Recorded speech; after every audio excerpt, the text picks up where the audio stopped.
If you're new in town or just new to this whole podcast thing, you're tuning in to Law by Night, the podcast that discusses all things vampiric with no fear of breaching the Masquerade. In this episode, we are going to go through everything you need to know in order to create your own Wraith in Wraith the Oblivion 20th Anniversary Edition, or W20, as some folks call it these days.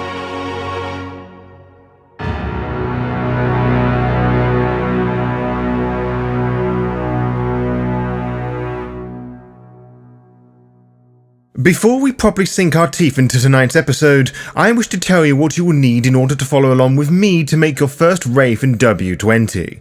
First and foremost, you will need a copy of the W20 core book, either as a physical or a PDF copy if you are a weirdo or allergic to books or something. If you are playing the game old school with the archaic devices known as pen and paper, you may have a friend or two, who is willing to lend you their copy, but as more and more recently deceased are seeking the likes of Discord and Roll20 to play, it is highly unlikely someone will just lend you a book from afar. The easiest place to buy a physical or digital copy of the book and other supplement books is by going to drivethrurpg.com. I am going to presume that you have discovered Wraith the Oblivion from one of three popular sources. You have either picked it up through the playing of the necromantic clans in Vampire the Masquerade, the echoes of New York City's actual play on Q Times' YouTube channel, or, more recently, the VR Wraith the Oblivion game, Afterlife. If your discovery of Wraith comes from the former, you should know that there are not different species of ghost, like there are different vampire clans. Wraiths can join certain guilds and be associated with different legions, which may determine their political outlook, their appearance to a minor extent, and some of their powers, but they are not compulsory for players to join. I won't touch upon the guilds in any great detail in this episode, nor will I go too in-depth with the legion lore either. Instead, I will give a very brief overview of the most common legions, for they may spark one's imagination, as it highlights an important aspect of the game: how your Wraith died. The Iron Legion, headquartered at the Seat of Shadows and is overseen by the Ashen Lady. The Iron Legion is comprised of the Victims of Age. The Skeletal Legion, claiming those taken by disease, headquartered on the Seat of Dust and overseen by the Skeletal Lord. The Grim Legion, claiming the victims of violence and overseen by the Smiling Lord at the Seat of Burning Waters. The Penitent Legion, claiming the victims of madness, overseen by the Laughing Lady and quartered at the Seat of Sakor. The Emerald Legion, for victims of happenstance, maintained at the Seat of Thorns by the Emerald Lord. The Silent Legion is overseen by the Quiet Lord and oversees the victims of despair from the Seat of Silence. The Legion of Paupers, quartered at the Seat of Golden Tears, administered by the Beggar Lord and comprising of victims of mystery and whoever the Beggar Lord can get away with. Finally, you have the Legion of Fate, consisting of those chosen by Fate and administered by the Lady of Fate at the Isle of Eurydice. Once you have the core book and any other source books you want, you will need 2 character sheets. Not only do you have to create a character sheet for your main character, but you must also design the sheet for their shadow, a dark, malevolent part of your Wraith trying to beckon you into oblivion. I will provide a fuller description later on in this tutorial. DriveThruRPG doesn't easily provide PDF copies, so you will have to look elsewhere to find an interactive PDF character sheet. For this episode, I will be using the MrGon.RockSolidShells.com interactive sheets, but there are others available, should you wish to try a different format.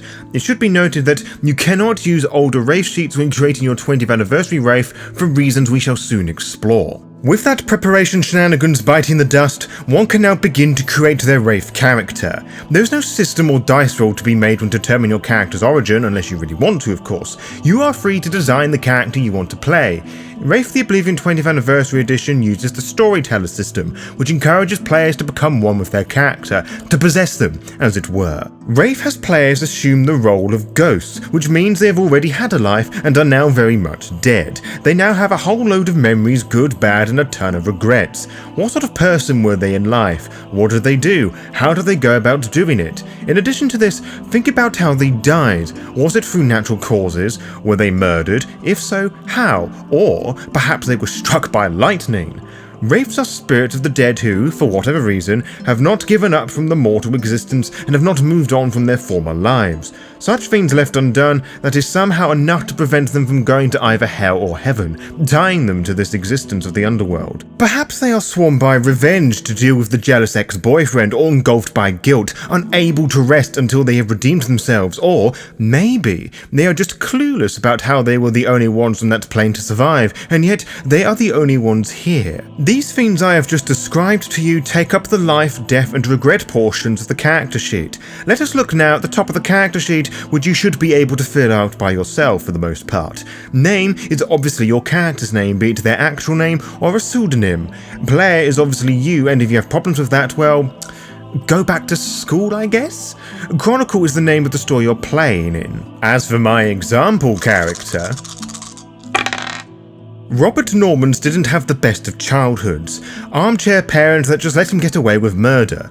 As the saying goes, at least. He caused trouble at school and would spend much of the night partying, drinking and casual drug taking, using the money he earned playing bass in his punk band Pig Killer to fuel his addictions. It was such parties that he would meet Mandy, the woman that would later birth his two daughters, Josie and Lucia, both of which developing a myriad of health problems. He loved them, sure, but he was a very cowardly man, not able to fully address any level of responsibility. He ran and hid, refusing help from rehab, increasing his drinking, and the substance abuse became dangerous. It was not uncommon for him to experience violent outbursts and to be rushed into hospital, which would eventually lead to a divorce, which only made his nastier traits become even worse. Then, on the 20th of October 2012, aged 45, Robert died of multiple organ failure through literal decades of eternal abuse. Filled with the guilt of everything he has done, he wishes to assert his guilt and finally fight his addictions. There are 3 boxes left for you to fill out. We will ignore Shadow for now, leaving 2.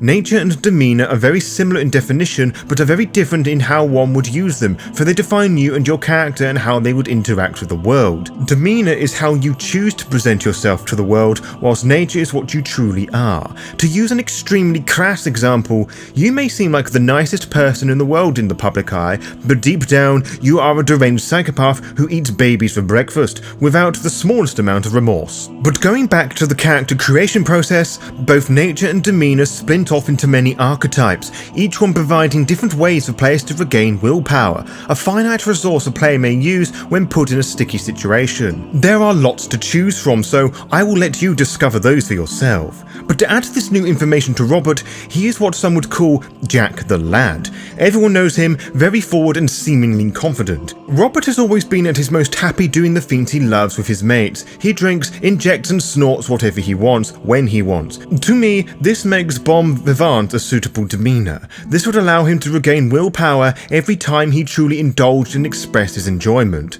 And whilst I believe this would also make a suitable nature also, but there is also Pig Killer to take into account, his punk band. He has never liked being told what to do. He doesn't like establishment and hates the fucking police that took him away from his family. For these reasons, I believe Rebel is a fine choice for nature. Whenever he acted successfully against authority, he would regain a point of willpower. Now that you've established some lore regarding your character, you should have an idea what sort of person they are when you assign points into your attributes. How do they solve their problems? Fighting, thinking, or talking? How would they naturally interact with the world? The attribute section is made up of 3 categories: physical, mental, and social. You start by assigning 1 point in all the attributes. You then distribute 7 points in a primary attribute, 5 to a secondary attribute, and 3 dots to a tertiary group.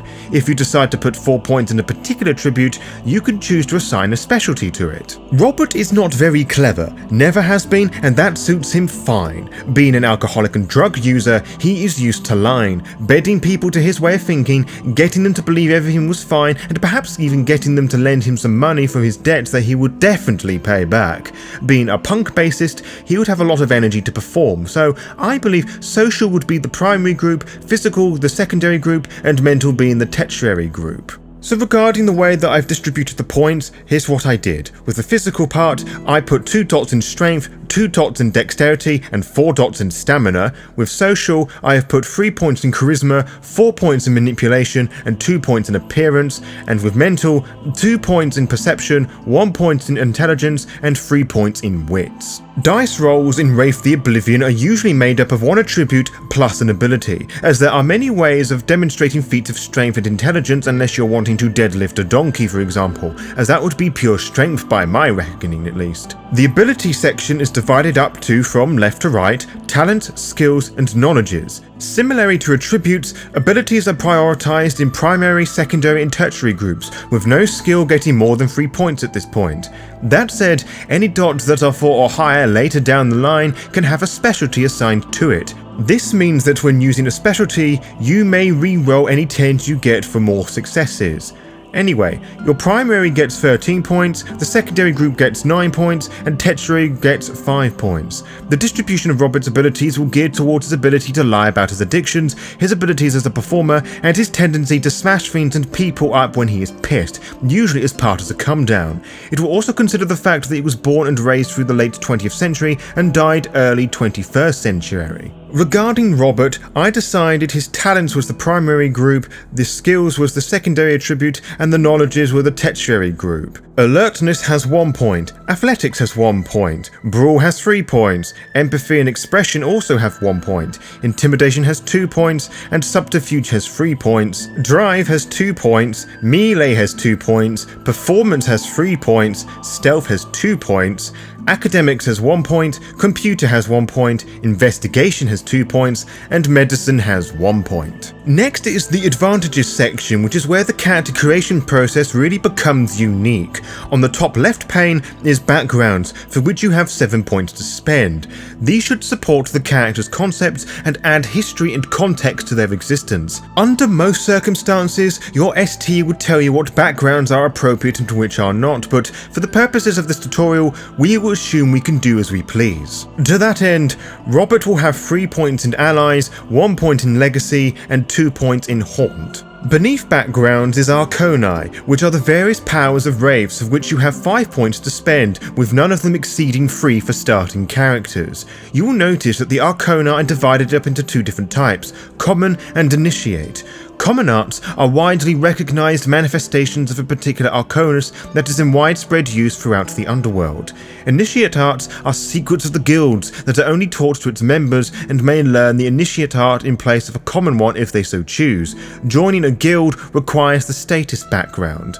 Robert will have 3 points in Keening, the Sons of the Dead. The second and third dots in particular fit with his loud and brash attitude, and spreading the truth and bent truths of those abusing power and dealers that stabbed him in the back, so it would seem natural to me that this gift would manifest within the spirit of Robert. With a similar thinking, we will also take the first 2 dots in Pandemonium, as his constant alcohol and drug abuse would make even the most hard-hitting users uncomfortable, in addition to his desire to lie through his teeth to the authorities, using every trick in the book to convince them otherwise. To the right of backgrounds is Passions, for which you have 10 points to spend. Passions serve as motivations for the Wraiths to exist, in addition to being the most potent source of pathos, the energy of pure emotion.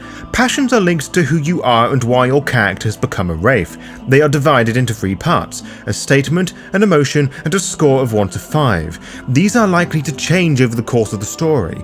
For example, your character may wish to destroy their killer, a passion that would go after as the killer is destroyed. Concerning Robert, the first of his passions are protect my daughters with the emotion of love, that has 4 points. The second passion, make peace with Mandy, has the emotion of hope, that has 2 dots. The third passion, destroy my lying sister, has the emotion of fury, and that has 3 dots. Finally, learn the truth why my parents failed me has the emotion of determination, and that has 1 dot. Next is the fetters, which you also have 10 points to spend. They are important objects, people, things and places tied to your former mortal life and tie you to the Skinlands, the land of the living. It is possible to link one's fetters and passions together. Fetters also allow you to slumber, a mechanic when one can regain some of that sweet pathos. Concerning Robert, 2 points go to Lucia, his first daughter. Josie also has 2 points, which is the other daughter. His Gibson Thunderbird bass guitar has 3 points, and the Ashdown bass amp also has 2 points. Before spending your freebie points, there are a few things we have to do first. Add 10 points to Corpus, which acts as your health. This cannot be increased with freebie points. Add 5 points of willpower, and finally add 5 points to Paphos plus whatever you have put into the Memoriam background. You may now spend your 15 freebie points however you please. You can also choose to have 7 additional freebie points, but so does your shadow, making it more potent as an antagonist. Each trait has its own point expenditure. Attributes and Arcanae are 5 per dot, willpower, abilities and passions are 2 per dot, backgrounds and fetters are 1 per dot, and Paphos is 1 point per 2 dots. These numbers change when you spend experience points after each session. To increase an attribute, that costs the current rating times 4. A new ability costs 3 points. To increase an existing ability, that is the current rating times 2. For a new Arcanus, that requires 7 XP. To increase willpower, it costs the current rating, so if your willpower is 5 and you want to get it to 6, that would cost you 5 XP. And to increase passions, fetters and background, they require a conversation with your ST. Let's see what I did with Robert. His alertness is now 2 and has 1 point in awareness. He also has a point in persuasion and 2 points in streetwise. His performance is now 4 and I gave him a specialty in bass. He also has 3 points in contact. But there is one more thing we have to do before finishing this tutorial, which is the creation of the shadow, the hidden half of every Wraith, the version of themselves trying to push them towards their worst impulses and acts of cruelty in an attempt to drag them down to oblivion. Whilst they're controlled by another player at the table, it is your player, your character, that creates the shadow, for they are, as previously stated, a part of your character, which is known as the psyche. Fill this section in with the character's name. As with the Wraith proper, one must assign an archetype to the shadow both on the main character sheet and the shadow one. Unlike the Wraith proper, the shadow has a list of their own archetypes to choose from, which you can read at your own leisure. Concerning Robert, it is very clear to me that his shadow can only be the abuser. Addicts are naturally very good at putting the blame on everyone other than themselves, something that would probably feed into Robert's shadow personality, making it and Robert far nastier to be with. Next has us determine the shadow's angst, which is similar to the Wraith's pathos. As the name would imply, angst consists of negative emotions, acting as a measure of Wraith's fear, pain, and alienation. The permanent angst is always less or equal to your Wraith's willpower. You then roll that number of d10s with a difficulty of 6. The number of successes equal the permanent angst of the shadow. Wands do not cancel successes in this instance. Using Robert as an example, he has 5 points of willpower, so I grab 5 d10s and roll. I got 3, 5, 5, 7 and 6.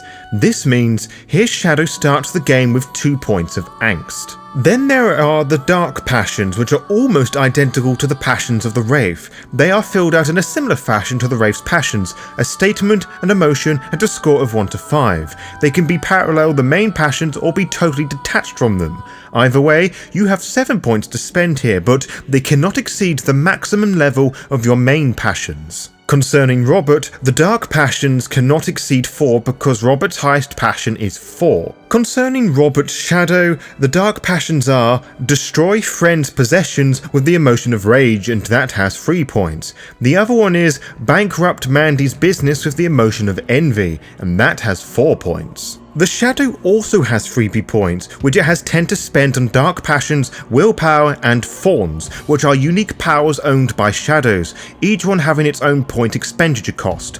I'm going to assume that passions and willpower expenditure is the same. Robert's shadow shall have the fawn's aura of corruption and tainted touch, the first one costing 2 points, the second one costing 4 points. I shall also increase the starting angst by 2, making it 4. Once you have finished adding freebie points, you can finally say that you've made your first Wraith the Oblivion 20th Anniversary Edition character and shadow. Yes, the book has all that you need to understand the character creation process, but I have found that it sometimes helps to have someone walk you through the process, rather than nag your storyteller 100 times. To be kept updated, follow the Lore by Night VTM Twitter and Instagram pages to find out when we will upload each episode. You can also find out by subscribing to the YouTube channel and clicking on the little bell, as you will be immediately notified when the latest episode is live. Until next time, farewell.